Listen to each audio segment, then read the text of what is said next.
I'm Matthew Zonzinger with Reviewed.com, talking to you today about refrigerators. You can find out more of our reviews on refrigeratorinfo.com. What I'm doing today is I'm going to walk you through a little bit of our testing procedure for refrigerators. Now, one of the most important things for refrigerator performance is temperature consistency. We want to make sure that food put on a top shelf is going to be kept at the same refrigeration temperature, as food placed on the bottom shelf in both the fridge and the freezer. So what we do is we take these little eye buttons. They're basically glorified thermometers. What we do is we put them in these little plastic containers to keep them safe, and we put them into some goo. Now, the goo is made of mostly methyl cellulose. It's basically a food thickener, gelatin without the taste. We mix it with water and a little bit of salt, and it simulates essentially the texture and consistency of ground beef. And what we do there is we will put this little button in the goo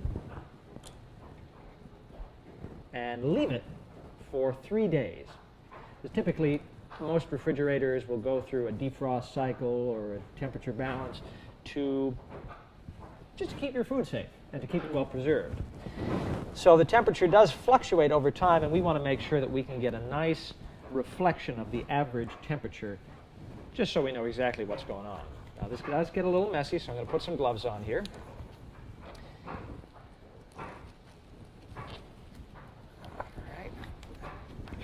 Now, this is some finished goo, which I made up a few months ago. It's all kind of thick and goopy. Again, gloves, good thing, huh? So we're going to take this, just plop it right in here, try and get it in the middle so we can have some even temperature all around. I'm going to put the lid back on. Just go stick this in the fridge.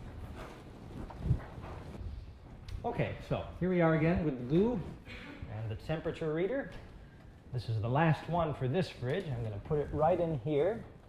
So you see we have a meter at the top, meter in the middle, and a meter on the bottom. So we get a temperature reading from throughout the entire interior of the fridge. We also do that down in the freezer as well. So we're going to know how cold the top gets, how cold the middle gets, how cold the bottom gets. And when we put the information into our spreadsheet, we'll be able to see the average temperature overall and for each individual section, which you can learn more about for each specific fridge by reading the reviews that we put up on refrigeratorinfo.com.